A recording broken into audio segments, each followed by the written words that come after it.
அல்லேலூயா. கர்த்தருடைய பரிசுத்த நாமம் மகிமைப்படுவதாக.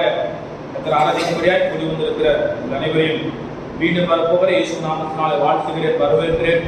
கர்த்தர் நம்மை ஆசீர்வதிப்பாராக. அல்லேலூயா. கர்த்தர் கடந்த நாட்கள் முழுவதும் நம்மை கண்மணி போல பாதுகாத்தார். வாரத்தின் முதல் நாளிலும் அவர் ஆராதிக்கும்படியான கிருபையை கர்த்தர் நமக்கு தந்திருக்கிறார்.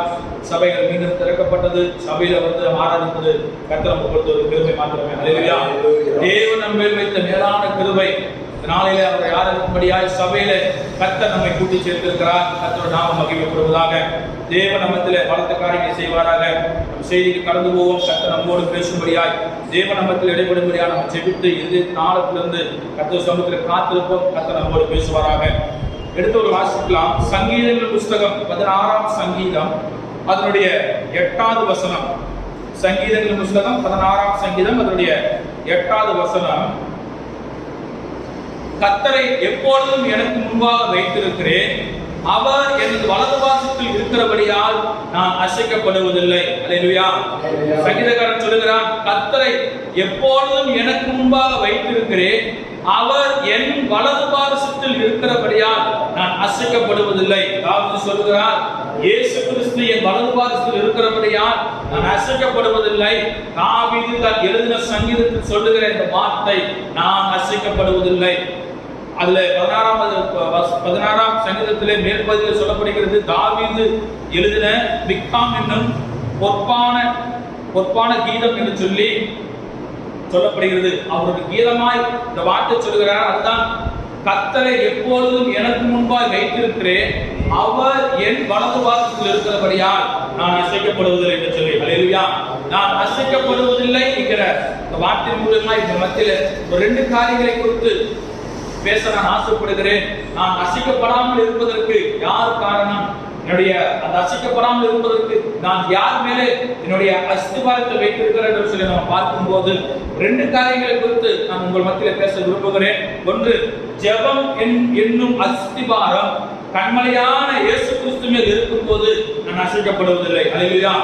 நம்முடைய ஜெபம் என்கிற அஸ்திபாரம் கர்த்தராகிய இயேசு கிறிஸ்து மேல் இருக்கும்போது, கண்மலையின் மேல் இருக்கும்போது நான் அசைக்கப்படுவதில்லை. ஏனென்றால் மத்தேயு எழுதின சுவிசேஷம் 7ஆம் அதிகாரம் அதனுடைய 24 to 29 வசனங்கள் வாசிக்கும் போது கர்த்தர் அந்த இடத்துல புத்தியுள்ள மனுஷனை குறித்து அந்த இடத்துல சொல்லுகிறார்.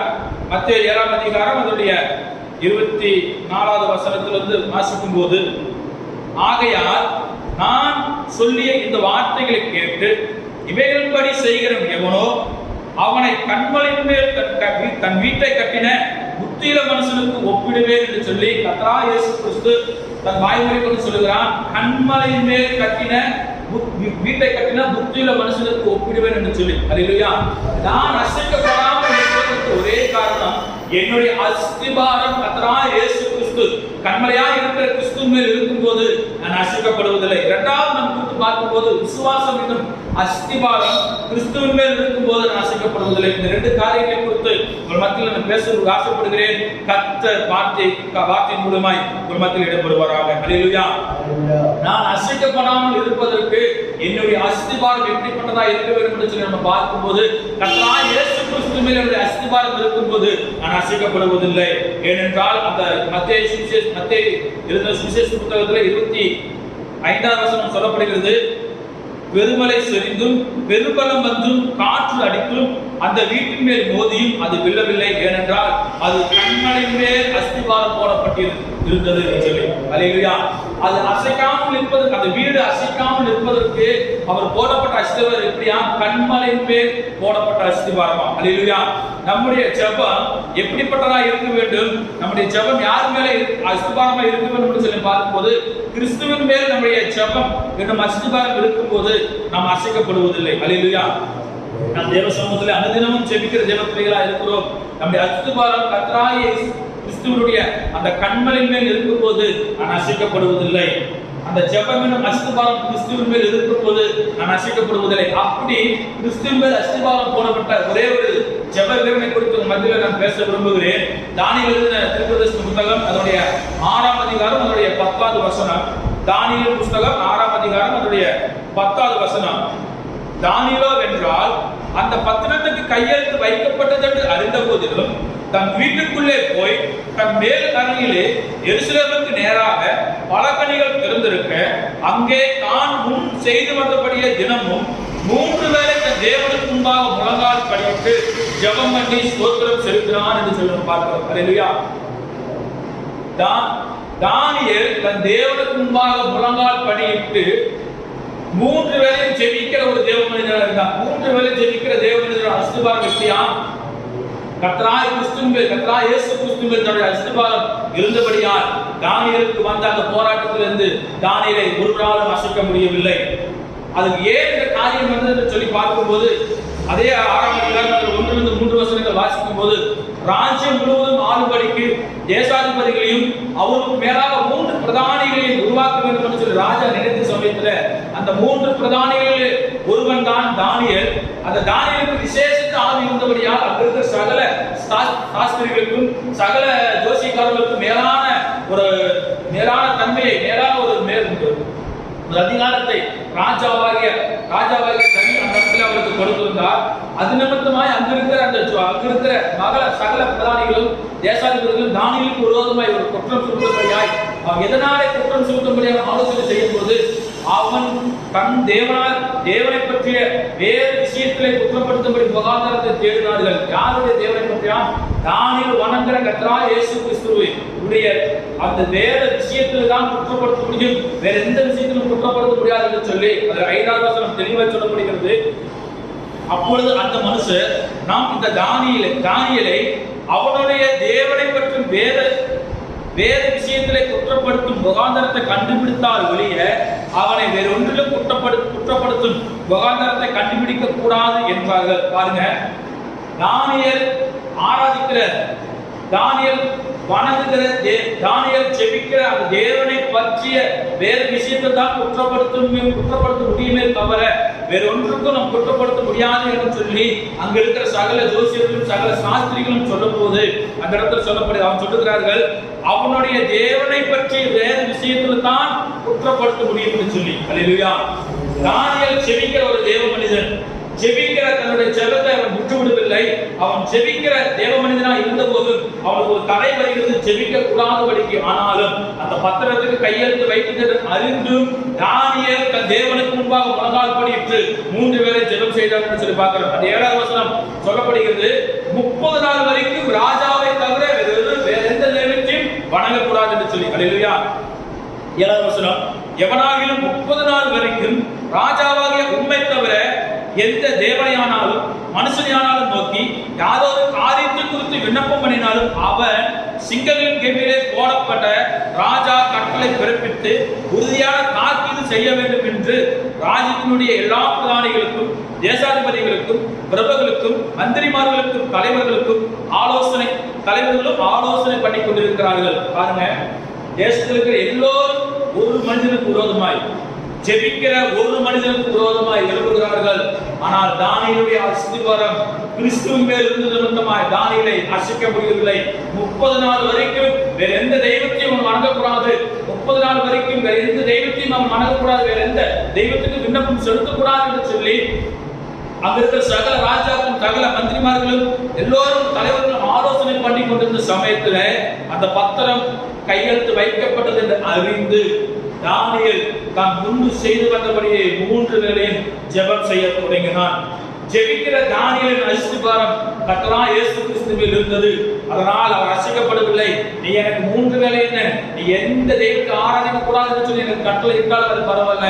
நான் முன்பு செய்து வந்தபடி என் தேவனை நோக்கி நான் ஜெபிப்பேன். அதை தடை செய்ய ஒருவனாலும் கூடாது. நான் அசைக்கப்படுவதில்லை. ஏனென்றால் என்னுடைய அஸ்திபாரம் கர்த்தராகிய இயேசு கிறிஸ்துவில் இருக்கிறது என்று சொல்லி தானியேலுக்கு அந்த வைராக்கியத்தை கர்த்தர் பார்த்து சிங்கங்களின் வாயை கர்த்தர் கட்டி போட்டார் என்று சொல்லி பார்க்கிறோம். அல்லேலூயா. அது 14ஆம் வசனம் சொல்லப்படுகிறது. அப்பொழுது ராஜா கட்டளையிட அவர்கள் தானியேலை கொண்டு வந்து அவனை சிங்கங்களின் கெபியிலே போட்டார்கள். ராஜா தானியேலை நோக்கி, நீ ஆராதிக்கிற, பாருங்க, நீ இடைவிடாமல் ஆராதிக்கிற உன் தேவன் உன்னை தப்புவிப்பார் என்று சொல்லி அந்நிய ராஜா அந்த இடத்துல சொல்லுகிறான். அவன் சிங்க கெபியில போட்டதுக்கு அப்புறம் சொல்லுகிறார், நீ இடைவிடாமல் ஆராதிக்கிற உன் தேவன் உன்னை தப்புவிக்க வல்லவராய் இருக்கிறார் என்று சொல்லி. அல்லேலூயா. அவன் சிங்க கெபியில போடுகிறார்கள். 22வது வசனம் சொல்லப்படுகிறது, சிங்கத்தின் வாயை கர்த்தர் கட்டி போட்டார். அல்லேலூயா. நம்முடைய ஜெபத்துக்கு விரோதமாய் எந்த ஒரு சிங்கம் எழும்பி வந்தாலும் அந்த சிங்கத்தின் வாயை கட்டி போட அவர் வல்லமையுள்ள தேவனாய் இருக்கிறார். நம்முடைய அஸ்திபாரம் கர்த்தராகிய இயேசு கிறிஸ்துவில் இருக்கும்போது நான் அசைக்கப்படுவதில்லை. அல்லேலூயா. 22வது வசனத்தில் சொல்லப்படுகிறது, சிங்கங்கள் என்னை சேதப்படுத்தாதபடிக்கு தேவன் தம்முடைய தூதரை அனுப்பி அவைகளின் வாயை கட்டி போட்டார் என்று சொல்லி. அல்லேலூயா. நம்முடைய ஜெபத்தின் அஸ்திபாரம் யாரா? கண்மலையாய் கிறிஸ்துவின் மேல் உள்ள இந்த ஜெபம் என்னும் அஸ்திபாரம் இருக்கும்போது நீ நாம் அசைக்கப்படாமல் இருக்கிறதுக்கு தானியேல் 3 பேரையும் ஜெபிக்கிற ஒரு தேவ மனிதன் காணப்பட்டான். அவன் ஜெபிப்பதற்கு தடை வந்தது. ஆனாலும் தானியேல் தன்னுடைய ஜெபத்தை விட்டுவிடவில்லை.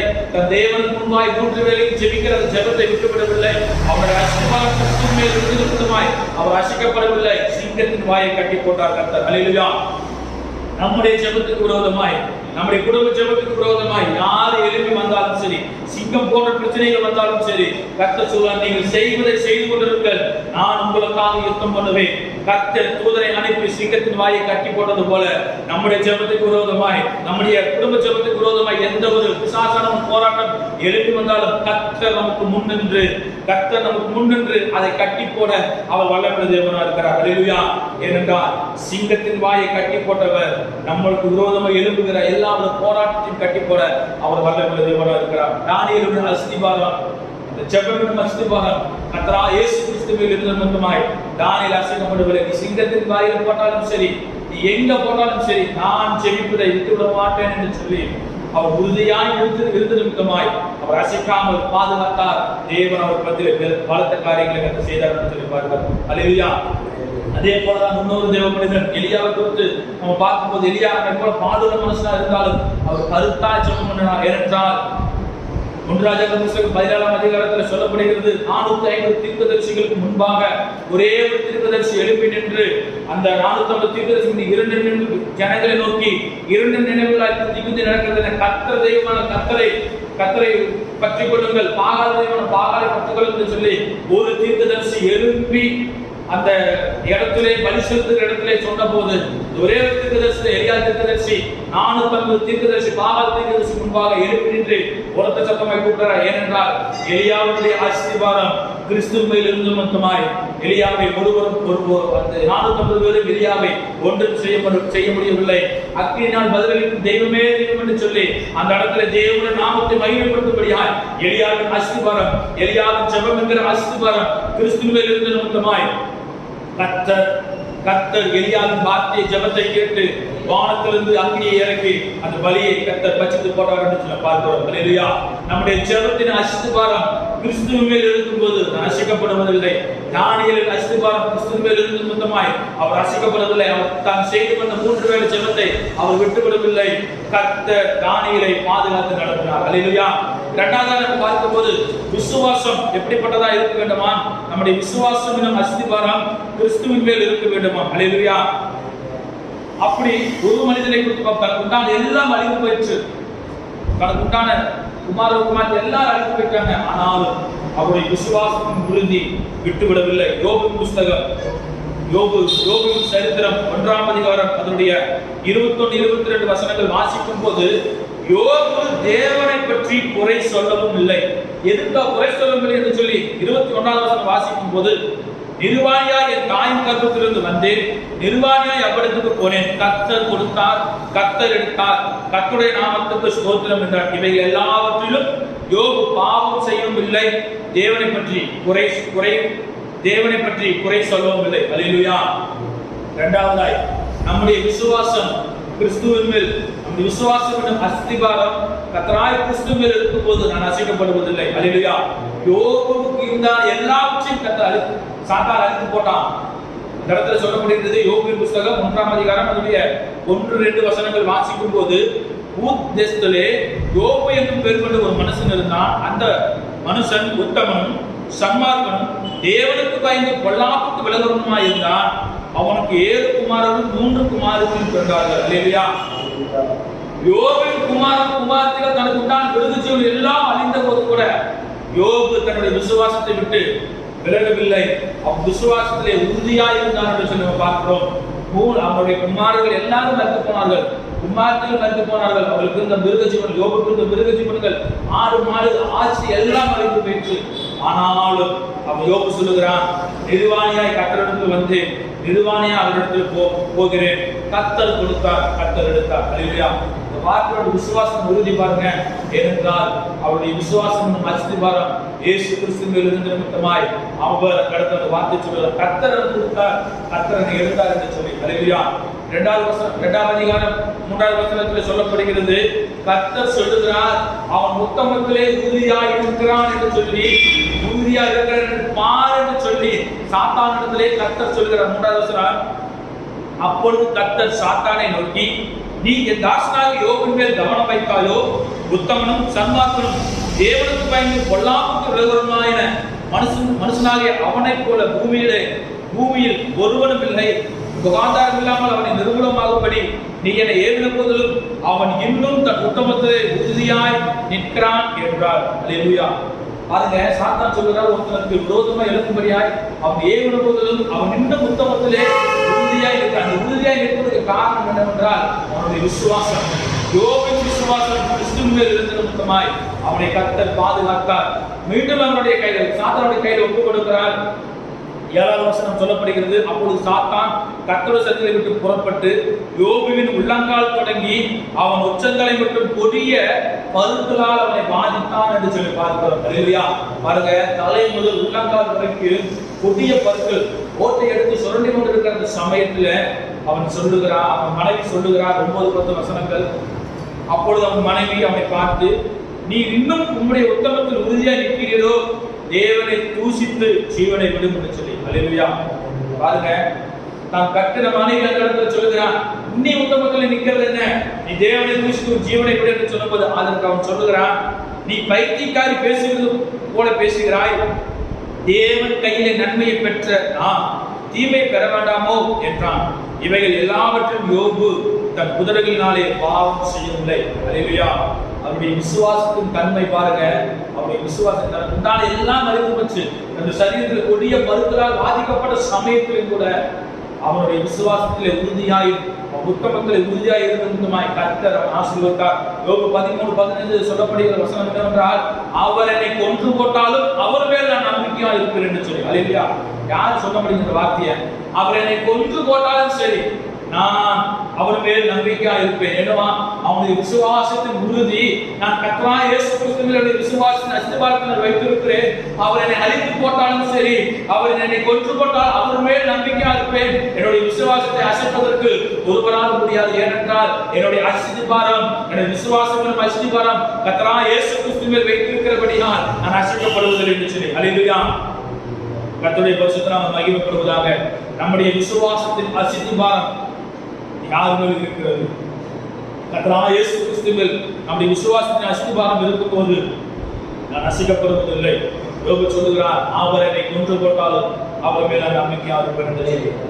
நாளிலே நம்முடைய விசுவாசத்தின் அஸ்திபாரம் யார் மேல் இருக்கிறது என்று சொல்லி நம்மை நாம் நிதானித்து சோதித்து பார்ப்போம். கர்த்தர் நம்மை நடத்துவாராக. நம்முடைய விசுவாசம் கர்த்தராகிய இயேசு கிறிஸ்து மேல் இருக்கும்போது, கர்த்தர் மேல் நம்முடைய விசுவாசம் இருக்கும்போது நாம் அசைக்கப்படுவதில்லை. ஏனென்றால் அவர் சர்வ வல்லமையுள்ள தேவனாய், அவர் நம்மத்தில் இருக்கிற நம்மோடு வாசம் பண்ணும்படியாய், நம்முடைய இருதயத்தில் அவர் வாசம் பண்ணும்படியாய் கர்த்தர் நம்மத்தில் இருக்கிறார். ஏனென்றால் நீதிமான் ஒருபோதும் அசைக்கப்படுவதில்லை. நம் உத்தமத்தில் உறுதியாக இருக்கும்போது, நம் உத்தமத்தில் விசுவாசத்திலும் ஜெபத்திலும் உண்மையாக இருக்கும்போது நாம் அசைக்கப்படுவதில்லை. கர்த்தர் நம்மை ஆசீர்வதிப்பாராக. அல்லேலூயா. அவர் சங்கீதக்காரன் சொல்லுகிறான், கர்த்தரை எப்பொழுதும் என் முன்பாய் வைத்திருக்கிறேன், அவர் என் வலது பாசத்தில் இருக்கிறபடியால் நான் அசைக்கப்படுவதில்லை. கர்த்தர் என்னுடைய வலது பாசத்தில் இருக்கிறபடியால் என்னுடைய ஜெபம், என்னுடைய விசுவாசம், என்னும் அஸ்திபாரம் கிறிஸ்துவின் மேல் இருக்கிறபடியால் நான் அசைக்கப்படுவதில்லை.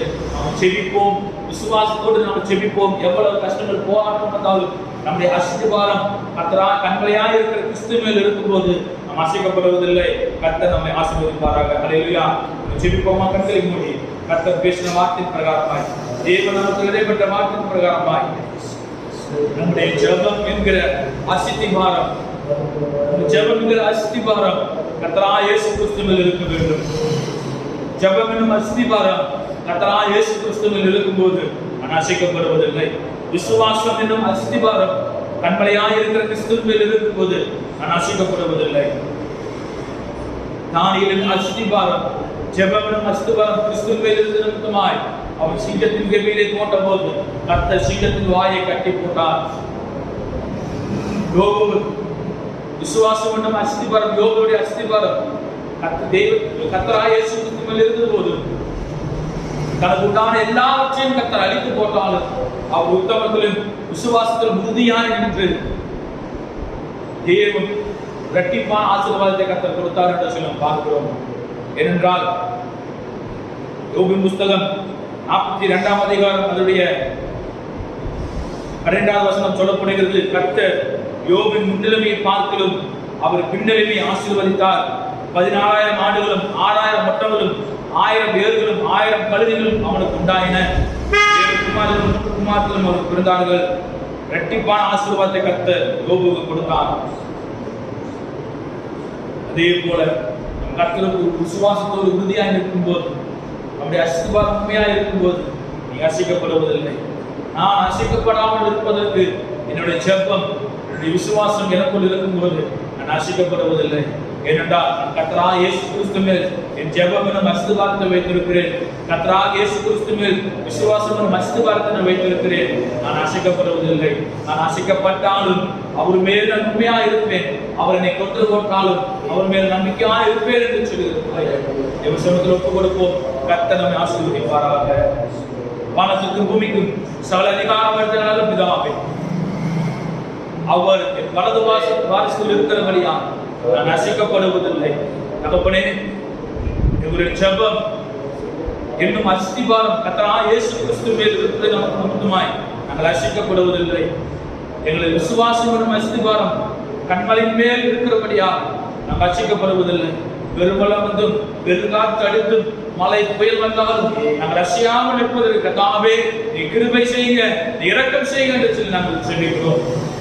நாளிலே தகப்பனே வந்த ஒவ்வொரு பிள்ளைகளை கர்த்தர் ஆசீர்வதிக்கிறாச்சா. கேட்ட வார்த்தையின் பிரகாரமாய் நாங்கள் ஜெபத்திலும் விசுவாசத்திலும் இன்னும் உறுதியாய் நாங்கள் வளர்ந்து தகப்பனே உமக்கென்று நாங்கள் வாழ கர்த்தர் எங்களுக்கு கிருபை பாராட்டும்படியாக நாங்கள் ஜெபிக்கிறோம். தகப்பனே ஸ்தோத்திரிக்கிறோம். வந்த தகப்பனே அருமை பிள்ளைகளை கர்த்தர் ஆசீர்வதிங்க, செய்கிற வேலைகளை கர்த்தர் ஆசீர்வதிக்கும்படியாக நாங்கள் ஜெபிக்கிறோம். நம்முடைய தகப்பனே இன்னும் விசுவாசத்திலும் தகப்பனே இன்னும் ஜெபத்திலும் உறுதியாய் இருக்க கர்த்தர் கிருபை செய்யும்படியாக நாங்கள் ஜெபிக்கிறபடியா. நாம மாத்திரமே கேட்போம். ஆசீர்வதிங்க, பலப்படுத்துங்க, பாதுகாத்துக் கொள்ளுங்க. தகப்பனே இந்த நாளில் தகப்பனே எங்களுடைய சபையிலே வந்து நாங்கள் ஆராதிக்கும்படியான கிருபையை எங்களுக்கு தந்தபடியா நாங்கள் ஸ்தோத்திரிக்கிறோம். ஆலயத்துக்கு போவோம் வாருங்கள் என்று அவர்கள் எனக்கு சொன்ன போது என் இறுதிய மனமகிழ்ச்சியா துள்ளிட்டு என்று சொன்ன சங்கீதக்கார வாக்கு பிரகாரமாய் தகப்பனே ஒரு ஆலயத்தில் வந்து நாங்கள் ஆராதிக்கிறோம். ஒரு ஆலயத்தில் வந்து நாங்கள் துதித்து போய் பாடி மகிமைப்படுத்துவதும் எங்களுக்கு எவ்வளவு பெரிய இன்பமையா. இது எங்கள் மேல் வைத்த கிருபை அல்லவா இம்மட்டும் எங்களை தாங்கி நடக்கிறது. எங்களை பலப்படுத்தி நடத்த பாதுகாத்துக் கொள்ளுங்க. வழி நடத்த எங்களை ஆசீர்வதிக்கிறாச்சா. இயேசு நாமத்தில் கேட்கிறோம் நல்ல பிதாவே, ஆமென். என் ஆத்துமாவே கர்த்தரை ஸ்தோத்திரி, என் முழுவதுமே அவருடைய பரிசுத்த நாமத்தை ஸ்தோத்திரி. என் ஆத்துமாவே கர்த்தரை ஸ்தோத்திரி, அவர் செய்த சகல உபகாரங்கள் மறவாதே, ஆமென். நம்முடைய கர்த்தராகிய இயேசு கிறிஸ்துவின் கிருபையும் பிதாவாகிய தேவனுடைய அன்பும் பரிசுத்த ஆவியின் அந்யோன்யமும் இன்னும் இன்னும் சதா காலங்களிலும் நம் அனைவரோடும் கொண்டிருப்பதாக, ஆமென். அல்லேலூயா, அல்லேலூயா, அல்லேலூயா. கர்த்தர் உங்களை ஆசீர்வதிப்பாராக. ஆமென்.